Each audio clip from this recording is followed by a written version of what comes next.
As you know from our very first episode, Oh, sorry, hang on 1 second. What do you mean it didn't air? You still run on tapes? What? Sorry, just a sec. Okay, all right. Someone's balls are going to be broken. All right, no, sorry. Let's begin the show. I'm going to kill someone. Welcome back to the first aired episode of Scoop TV. As you would know, if we actually made it to air last week, we'll run you through the entertainment news of the week and let you know what you should think about it. Now, I don't know about you, but it's bloody cold. People have tried to warm up this week by drinking more coffee, sleeping in, ignoring the alarm, or heading to the flicks to check out Hangover 2, which brings me straight to our Scoops of the Week.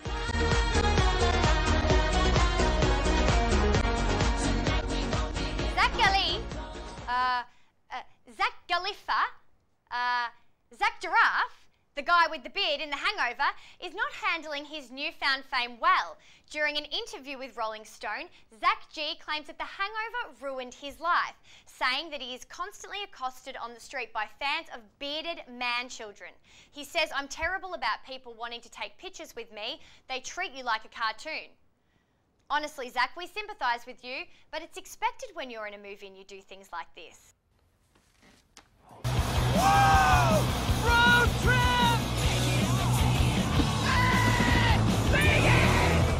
Oh, it's easy. You just pour kerosene over a ferret, light it on both ends, put it in. They're attracted to gas lines. What? It's good. Yeah. A ferret? Yeah, or a tamed raccoon. We're on your side! I hate Godzilla! I hate him too!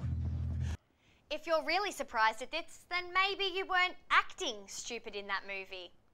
Pop star Adele has revealed she wants Ramsay Street favourite Harold Bishop. She wants him hard. She wants him to blow all over her album with his tuba. The Queen of Ballads has stated she wants Ian Smith to record a duet with her, and in return, she would like a special cameo appearance of the long-time running soap Neighbours. Should we expect something like this? And we do apologise about the lack of quality of the music and the footage.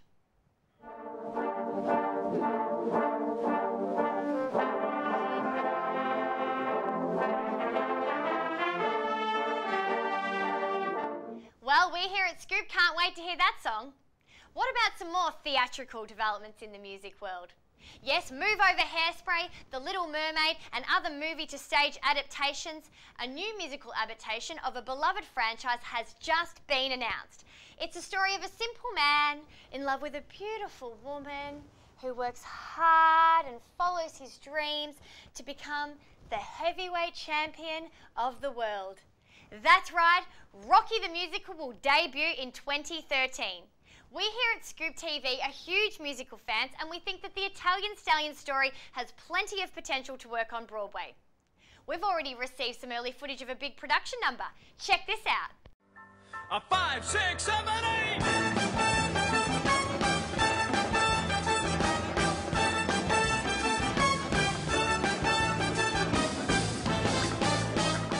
No Broadway show would be complete without some amazing songs, and Rocky will be full of them. Audiences can expect to be dancing in the aisles to Big Bad Boxing Balboa, I Can't Hear the Bell, and Right Hook to the Heart. We can't wait to hear Rocky belt out his big ballad.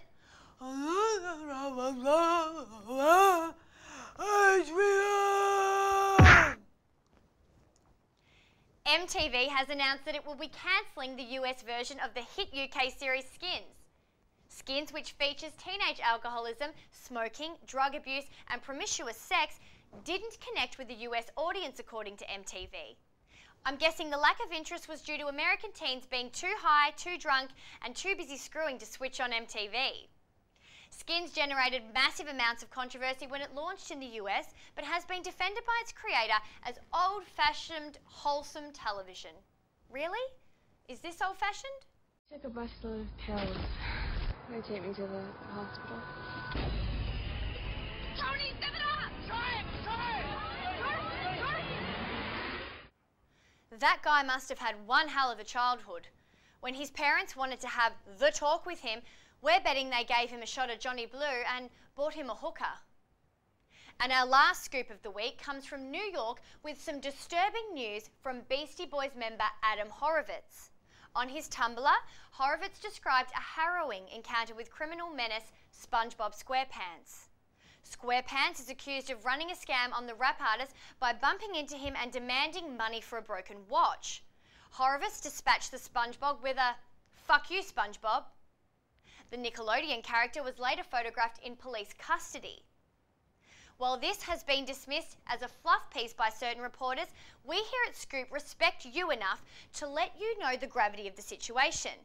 SpongeBob and his friends are here and they are angry.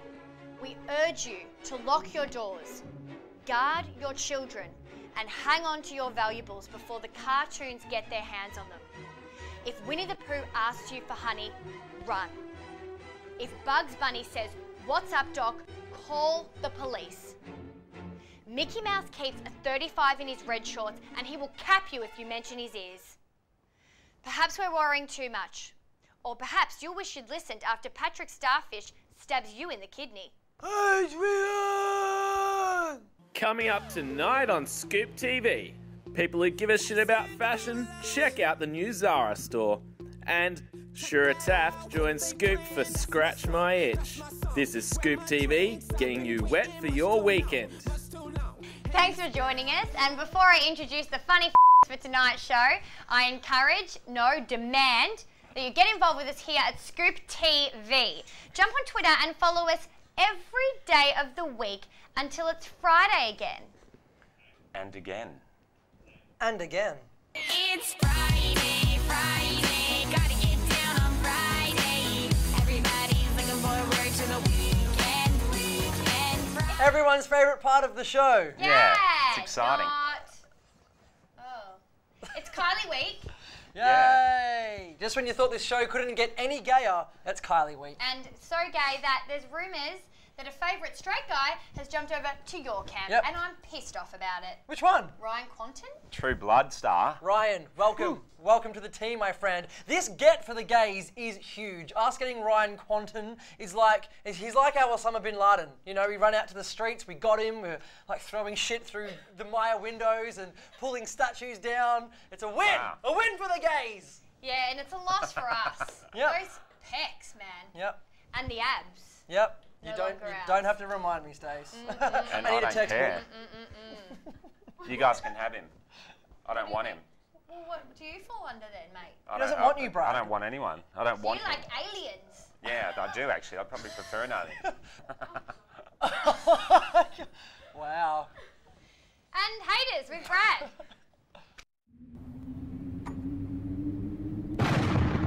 All right, well, this week we're looking at people who hate vampires and don't believe they exist.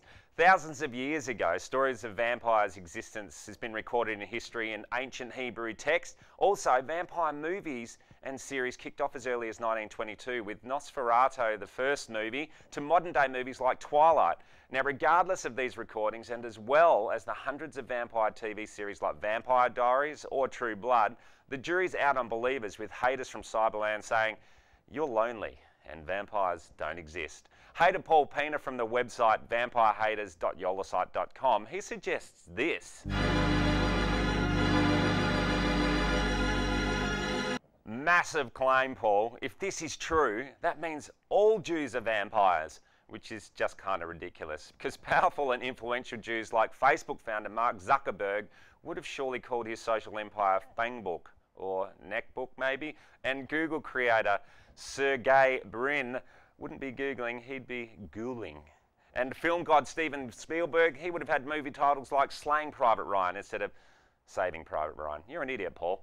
But this is not proof that they don't exist still. Daisy Pearson, a believer of vampire and hater of the haters hating her, says they do exist. From her website, which is answers@yahoo.com,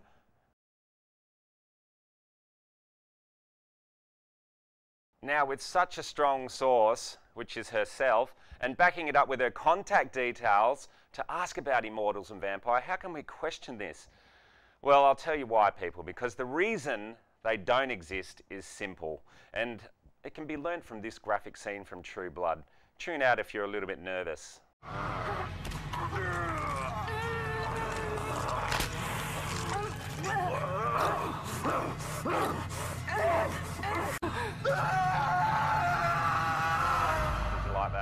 What's incorrect and impossible to exist in that footage?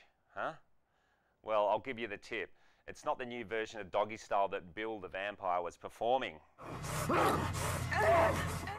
answer that destroys the existence of vampires is you need blood to get a boner.